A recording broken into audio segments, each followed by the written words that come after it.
Good afternoon. It's McCollum on Business. I'm Stephen McCollum, and for the next 30 minutes or so here on this Friday, I'm going to get you updated on what's happening around the business world. Of course, we woke up this morning to the kind of the finalization, I guess, at least at this step here for that Warner Brothers Discovery and those bids going on. That's going to be a big talk here of the beginning of the show. And of course, we've got the PCE report that's out, inflation numbers that the Fed looks at intently here with their meeting coming up next week.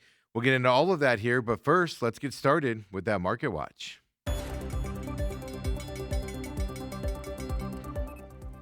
So the, light inflation reading with the PCE, that'll be our first story here coming up, but the market's responding at least positively for the most part based off of that number. S&P 500 is gaining here for a fourth day in a row. Dow Jones is up to 170 points right now to 48,012. The S&P 500, as I said, fourth day in a row up for it, 19 points up as of now, 68.75. The Nasdaq's up 40 points at 23,545. And of course, here these are numbers here at 11 o'clock when we go live here on Robat TV. Russell 2K, that small cap index, is down 3 points here today, 25.27. Bitcoin doing what Bitcoin's been doing lately, down from that 95,000 level it was at a couple days ago, 93,000 yesterday, 89,370 here today for that cryptocurrency. That cryptocurrency is just up and down, but staying, in this high 80s, low 90, mid 90 range here for a few days now as well. So Bitcoin rebounding a little bit, but still where it was at before. Stocks we're paying attention to right now. It's going to be our second story coming up here today after that PCE story, the personal consumption expenditures report that came out this morning. First stock we're going to look at is Paramount Skydance right now. Why are we going to look at Paramount first? Well, it's down 7.73%. They were considered the front runners to purchase Warner Brothers Discovery. Their bid actually was for the whole company, where they could just absorb the whole Warner Brothers Discovery company into Paramount Skydance. Well, yeah, but they obviously lost out to Netflix in that bid as well. Paramount had been, as I said, it was a shocker that Paramount isn't the winner here. And the investors are kind of looking at it that way as well. 7.66% down here for Paramount today based off of that news. The other company that was a loser that put in bids, well, Comcast, right? Parent company to NBC Universal, etc. They're actually up 1.31% today as well.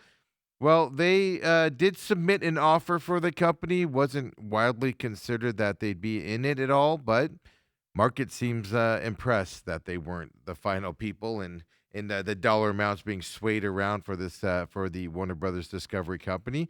So Comcast, with their bid not being accepted, up 1.32% here today. And obviously Netflix won that bid out there. So let's take a look at the Netflix stock here as well. Yes, it's down 3.40% right now as well. We'll look at Warner Brothers Discovery in just a second here, but Netflix announced that they're buying Warner Brothers Discovery for $27.75 per share. A lot of billions of dollars here. Like I said, we have this story coming up here in a couple stories, but trading has been up and down here for Netflix here today. Investors basically are trying to figure out if Netflix will be able to get through the regulatory issues that they have with purchasing this, but also, do they overpay for Warner Brothers Discovery as well out there as well? Let's look up Warner Brothers Discovery as Netflix is down 3.37. Yeah, Warner Brothers is up today 2% with finding a suitor, at least settling on a scooter here with Netflix as well. By the way, a senior Trump administration official, well, they were very skeptical to CNBC this morning on a report I saw to the Squawk Box this morning about these companies actually being allowed to fully merge like they want to. Coming up here. That's going to be our story coming up here as well. But first, I want to tell you about that personal consumption expenditure report that came out this morning. And so this is a report that was delayed, obviously, due to the government shutdown that happened. It's kind of relies back on the September numbers is what we're looking at right now. But I can tell you the results of this, well, it's giving a green light here for the Federal Reserve to continue to lower interest rates Next week, when they have their meeting, the numbers are weak. We saw the ADP numbers be weak. Now we're seeing this personal consumption expenditure number and inflation number also being weak. So if you want to look just at the core personal consumption expenditures price index, anything core excludes volatile food and energy prices. Well, it indicates a 0.2% monthly rise, while the annual rate was 2.8%. The monthly rate, well, it was in line with the Dow consensus. The annual level, though, was zero point 0.1 percentage points lower overall comparison wise. The core annual rate edged down from 2.9% that it was in August at that time. And keep in mind, we're several months past what these numbers are showing as well. Headline PCE increased 0.3% for the month. That puts the annual inflation rate at 2.8% as well, according, and this is all from the Bureau of Economic Analysis and Bureau of Labor Statistics. Commerce Department actually is what puts this one out as well.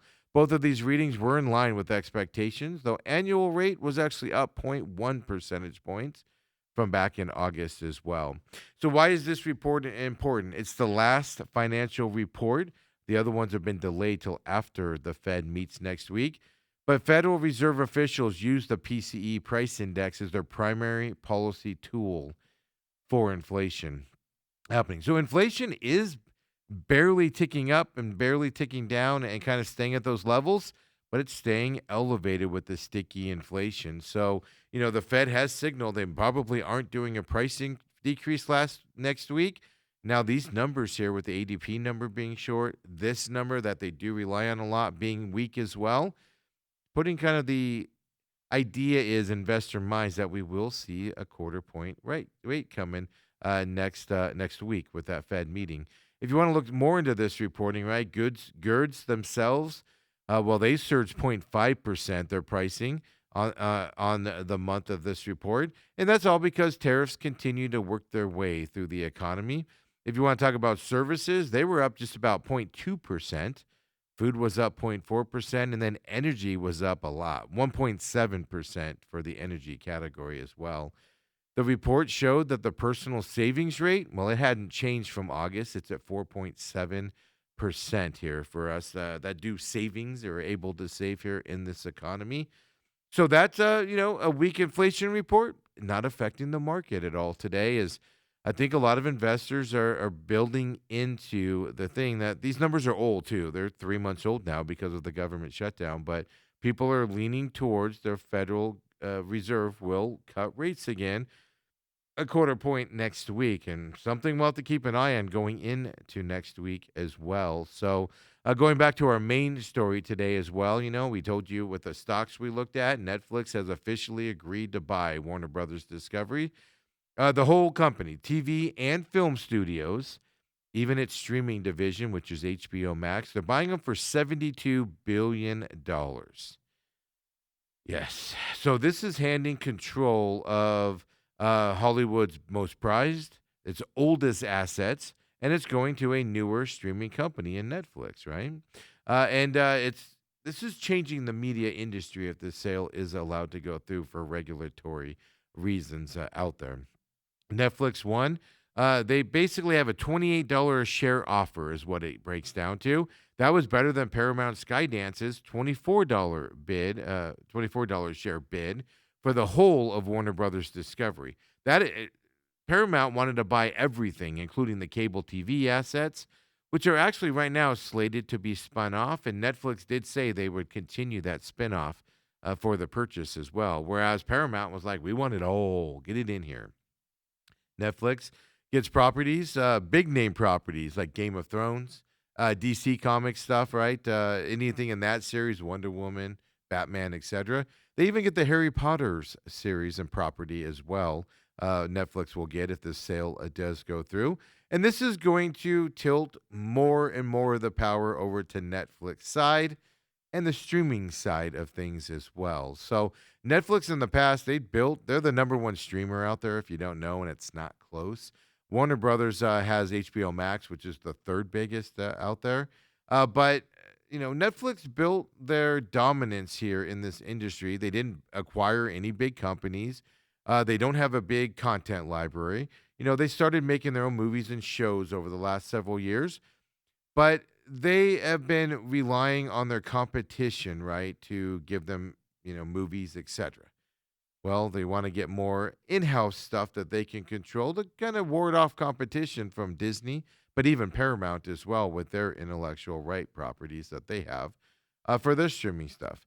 Obviously, it's not just the United States you have to worry about here for the regulatory side of things. They're going to face strong antitrust scrutiny in Europe.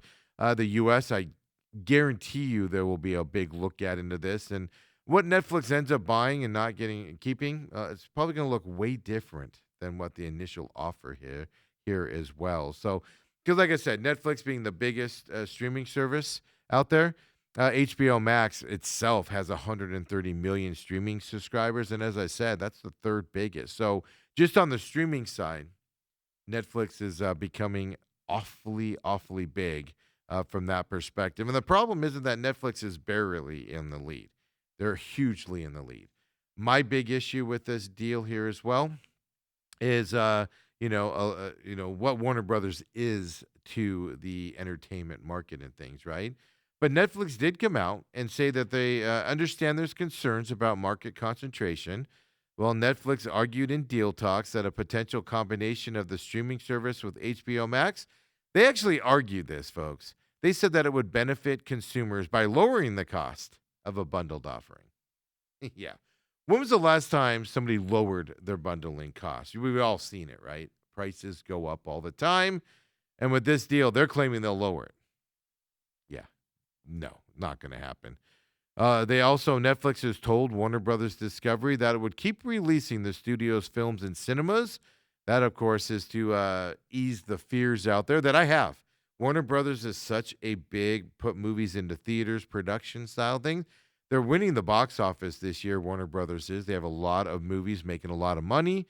They actually even have a contender to be a Best Picture nomination this year as well. And that's going to go away with Netflix. Where's Netflix going to want their movies to be shown? Instead of in the movie theaters, right? But they do. There's fears of that out there. And Netflix says that, the deal would eliminate another, that they're not going to eliminate the a studio. They're going to still operate it that way. And Warner Brothers is a major source of theatrical films out there. So they claim they're going to keep doing it the same way and putting them into movie theaters. Of course, they're going to say all that. What's actually going to happen, of course, after it's on? And it can come as simple as you just don't greenlight the same amount of movies as Warner Brothers does right now. The DC comic stuff goes away, for instance, stuff like that. And then that's how you can stranglehold what movies go out and which ones go to your platform and that stuff. So I for one am not excited about that deal. I would have rather seen Paramount buy it, to be honest with you, because they're similar companies and it can just strengthen Paramount Discovery. I'm sorry, Paramount Skydance as well. But hey, Netflix put the money up there, and we'll have to see what happens moving forward out there. But one thing I will tell you, regardless of what Netflix said, your Netflix price is going to go up with the price they paid for that company as well. So that's the big news here this morning on this Friday. Now, there's a company out there called Cloudflare, and you've heard me talk about Cloudflare a lot here. Well, they have another situation this morning. They came out and they said that they have actually restored the services. There's an outage that took place this morning, and it brought down large websites. LinkedIn, Zoom were two of the biggest ones that went down. There's some other ones out there. And here's the problem, though. Cloudflare's job is to keep these sites up. That's all they do, folks. Well, this is the second such crash to affect them in less than 3 weeks. Now, to be fair, Amazon's had a similar issue recently, with their cloud services. A couple other companies have also had problems. So it seems to be Microsoft one of them. So there seems to be an issue here where people are struggling to get updates out. That's what they claim this outage was as well. Cloudflare did say that the issue had been resolved and it was not due to an attack. They say a change to how its firewall handles requests. Well, they say that change caused Cloudflare's network to be unavailable for several minutes this morning. They said it was investigating issues with Cloudflare dashboard and related APIs. APIs are just the applications, that programming interface stuff That basically allows the software systems to communicate with each other.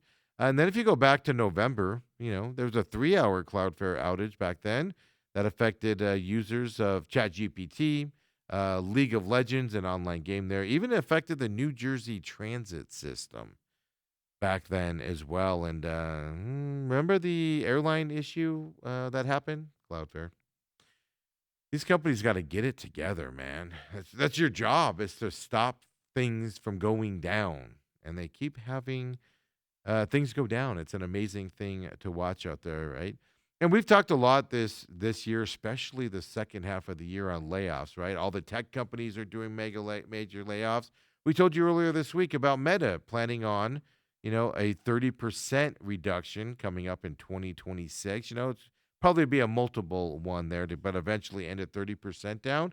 We got some hard numbers here on actually layoffs that are happening in the economy. And layoffs announced by employees, well, they actually declined on a monthly basis in November, but the 2025 total is the highest level since the wave of pandemic layoffs that happened back in 2020. This is all from my favorite, reporting company and surveying company, Challenger Gray and Christmas, has this report out there. Well, that report did find that U.S. employers announced 71,321 layoffs in November. That's actually down 53% from the 153,074 cuts that they announced in October. That's a big drop there at 53%. Layoffs in the month of November, well, they were actually up 24% from the last year number of cuts in November was 57,727. And they reached the highest level for the month of December since 2022. That marks the eighth time this year that the job cuts in a given month were actually higher than the corresponding month a year ago. Historically, for this time of year, job cuts in November, well, they're below 70,000, and they were below 70,000 from 1993 all the way up until 2000. Then we had that big recession year of 2001 and then later on in the decade. 2001, the cuts that ended November actually were up higher than 181,000 at that time. Layoffs in November did remain elevated all the way until 2009. The Great Recession happened. And they stayed below 200,000 until 2020, obviously with the COVID pandemic out there. So if you want to look at the whole thing this year, so historically numbers are high this year, looking backwards, especially for the October-November timeframe. But employers have announced 1,170,821 job cuts this year alone through November. That's an increase of 54% from the first 11 months of 2024 out there. So we're not crazy that there seems like there's a lot of layoffs happening this year out there. There is a lot, and it's a higher number than last year, 54%, no less, higher at that time. Year-to-date job cuts have reached the highest level since 2020, officially now. Back then, there was 2,227,725 cuts announced through November. Obviously, the pandemic changed things, and we're a long way from that number. But I always say take the pandemic years out of it because that just skews everything up there. This is a very high number we have this year, regardless of how low it looks compared to the 2020 year as well. Interesting enough, this year is the sixth time since 1993 that year-to-date job cuts through November have actually topped the 1.1 million mark. So, of course, Challenger, Christmas, and Gray, my favorite is from here. They say that the number of layoffs through November is the fifth highest since 1993. You have to go all the way back to 93 to find that number right now. So, folks, we're not crazy. And we have hard numbers here now to compare to kind of what we've been noticing out there. Is it going to improve going into 2026 is our big question here as we wrap up here 2025. And really quick, let's talk about OpenAI. We talked about Sam Altman talking about their future and how they need to get better at their chat GPT model and things because their competitors are coming quickly and getting better programs than them. Well, this news out today that OpenAI has agreed to buy a company called Neptune out there. Neptune is a startup, and it provides tools that help companies track their AI model training. So they're buying them basically. There's no financial terms disclosed as of yet or anything, but that newspaper, The Information is what it's called, it reported that OpenAI is paying less than $400 million in stock for the company Neptune. Interesting enough, OpenAI is very familiar with Neptune. They're already a customer of Neptune. So they use Neptune's tracker to monitor and debug training of its GPT large language models. Some of Neptune's other clients, well, it's Samsung, Roche, HP, Hewlett Packard, use them as well. So initially, it was Neptune was an internal tool that DeepSense used and created, but they spun Neptune off as an independent startup back in 2018. And Neptune has secured more than $18 million in funding up until this point. And now the juggernaut, right? $500 million valuation there, OpenAI buying Neptune now and moving forward. So Sam Altman's letter the other day obviously meant business. As just a few days later, that deal was struck out there.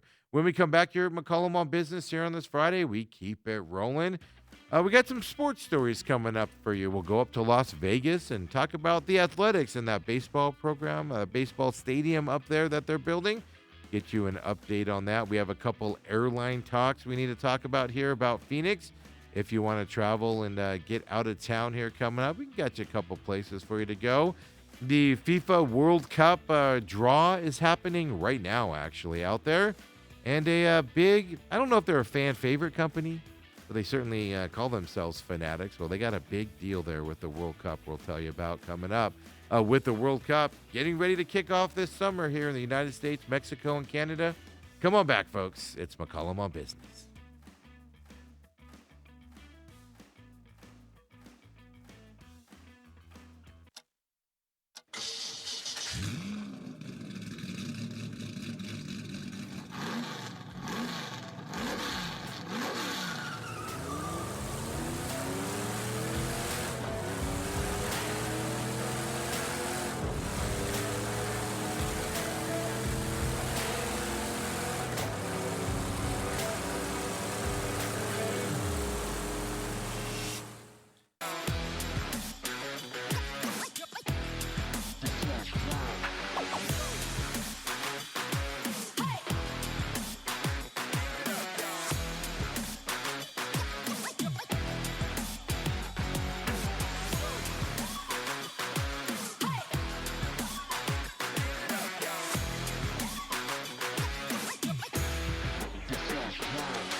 And we're back here, McCollum on Business, Friday edition, wrapping up the show as neatly as we can out there. And folks, I appreciate you joining us here live at 11 o'clock here at Robat TV.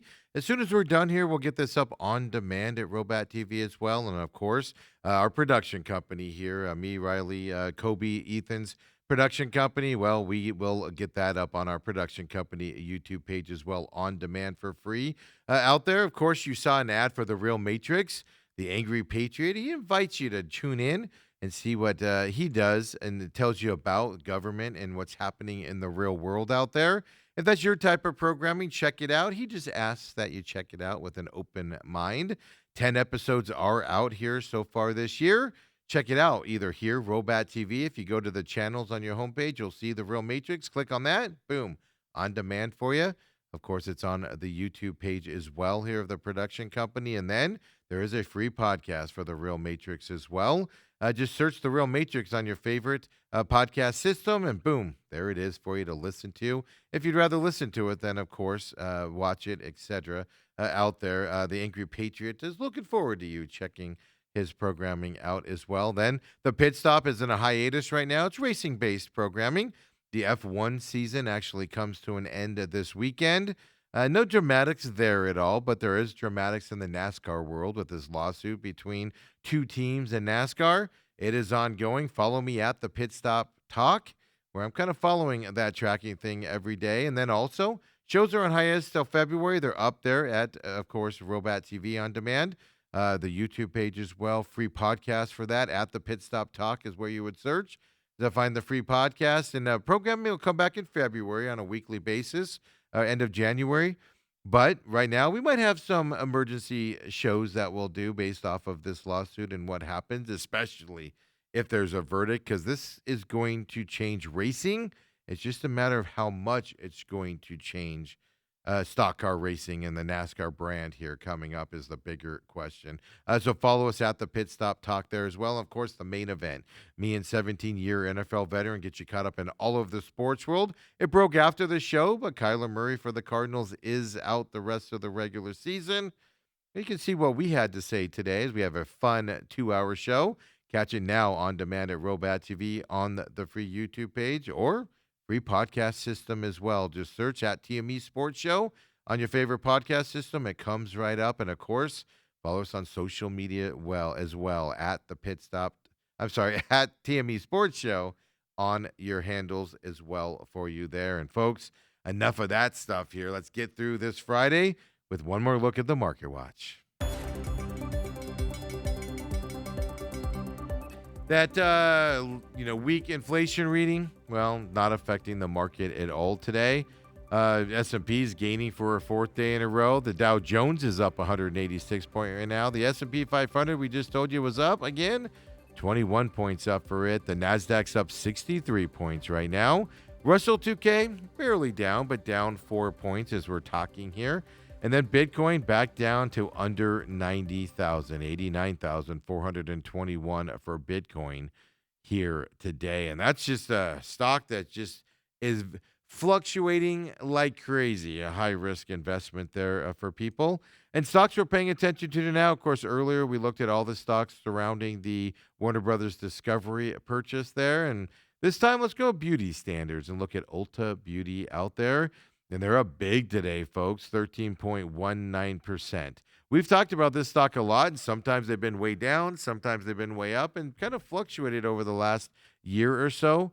But Ulta did raise its full-year sales outlook. They say they project net sales will come in at $12.3 billion for the year. The previous forecast was $12 to $12.1 billion. Earnings per share are expected to hit $25.20. Anyway up to $25.50. That's also an increase from the previously expected range. Before, the expected range was $23.85 to $24.30. So big earnings per share prediction here by Ulta Beauty as well. Then Ulta came out and they predict their sales at stores open at least 14 months. They call those the existing store sales. Well, and they even say their online sales, they're going to rise between 4.4 and 4.7%. Their previous estimate was 2.5 to 3.5%. Ulta Beauty having a heck of a holiday season, I imagine, if they're comfortable raising these amounts out there. And that's why their stock's up 13.18% right now. And now let's look at that digital document signing company. It's called DocuSign out there. Down big today, 6.77%. Right now, well, the company did raise its full-year sales outlook, and they did report their third quarter results. Generally, if you raise your full-year sales outlook, your guidance, your stock goes up on that day. They're down 6.77% right now as well. Their third quarter results were $1.01 per share is what they earned. Well, revenue was up to $818.4 million is what they came in at. Even then, right, they earned the $1 per share. The expectation was a profit of 92 cents and revenue of $806.2 million as well. So they beat their numbers. They raised their outlook. Their stock is down 6.75% here today. Well, Wedbush said the stock was dropping as investors may consider DocuSign's guidance as conservative. That's what they don't like about it. They figure they should have bigger numbers out there. DocuSign and investors not liking what they reported, even though it looks positive to us layman people.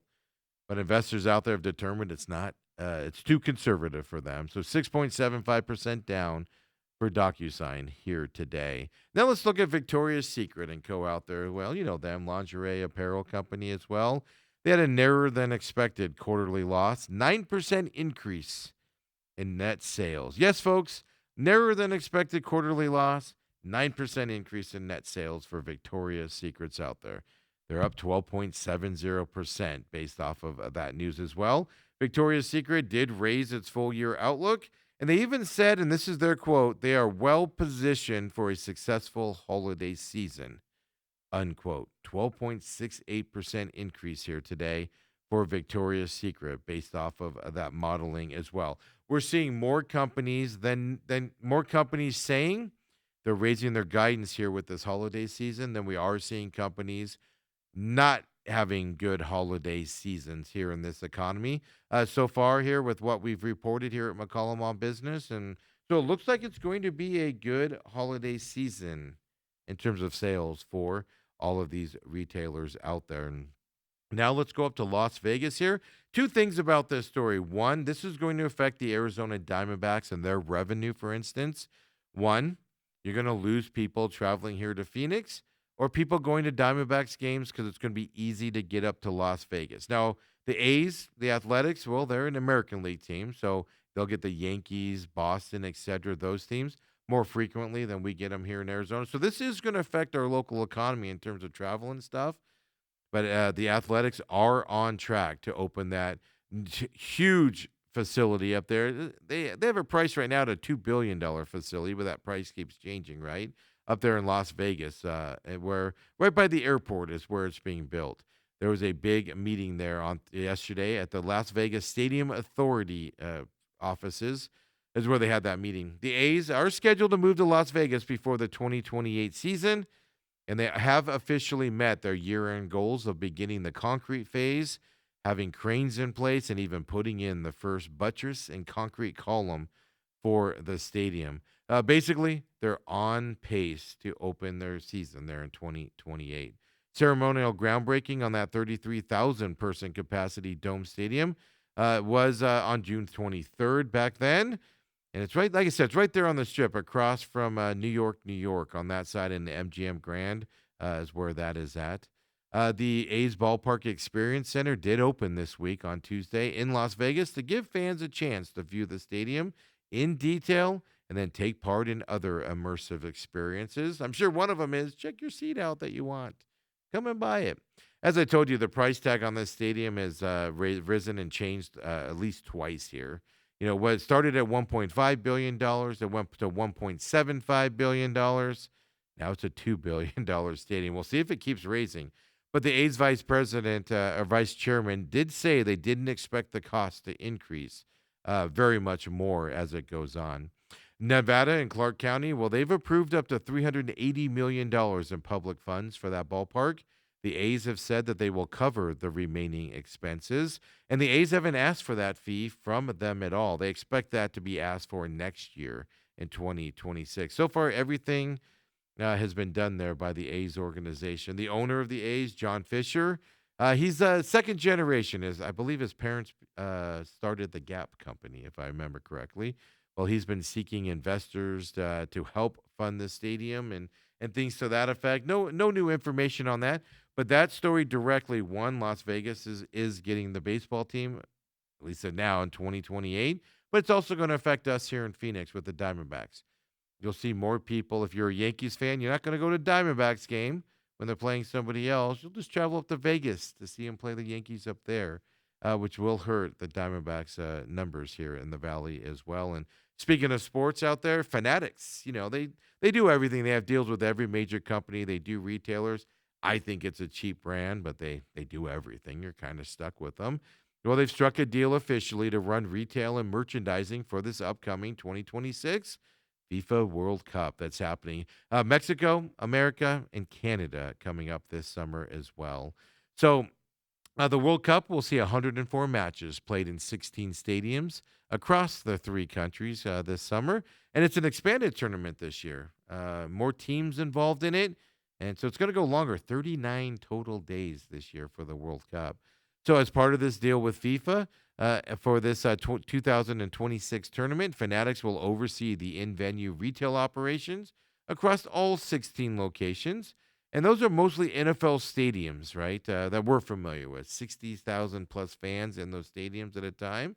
It's going to have retail operations in the parking lot of each stadium, and then they're also going to have a retail presence at each of the FIFA's fan festival locations that are going to be spread across all the host cities.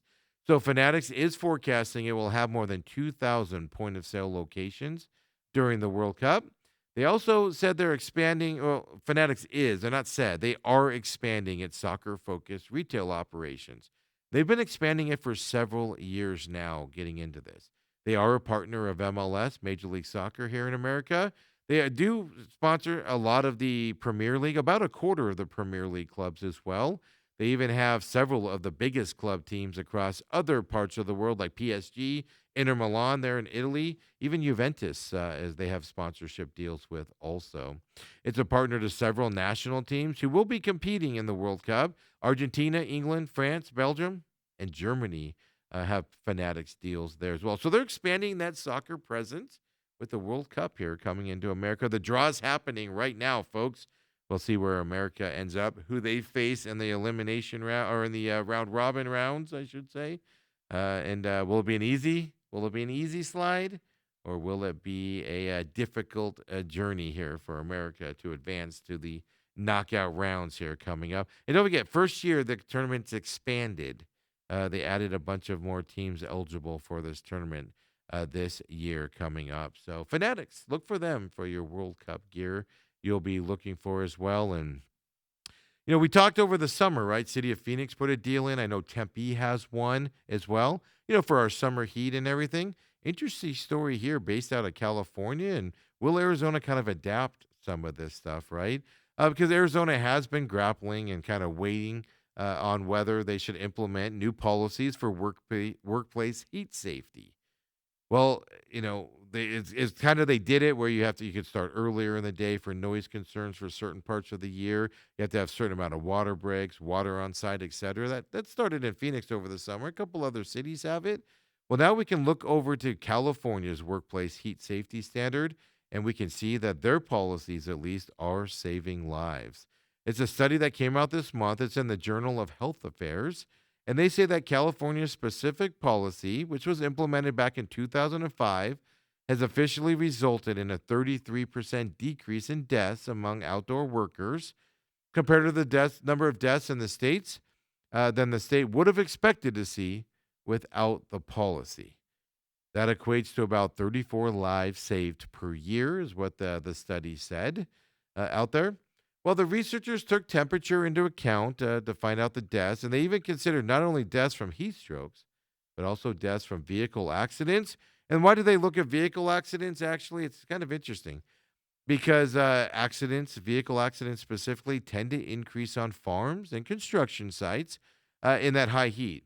Well, exhaustion can set in, impaired judgment with a heat stroke you don't know you have and you go to drive. So they included those numbers as well. So the California one is showing market improvements. And now the Arizona Division of Occupational Safety and Health, right? OSHA. Well, they've never had a statewide heat safety standard. This study comes from the study here comes as Arizona is considering workplace heat policies. Remember, excuse me, I can't talk all of a sudden. Katie Hobbs, the governor. In May, she convened a task force to put together recommendations for Arizona for a potential new workplace heat safety guidelines. Those recommendations are due at the end of this month. And don't forget, like Phoenix put it into effect last year. I want to say Tempe's another one that had it beforehand. And there's a couple other ones out there. So individual cities, will we see a statewide one as well?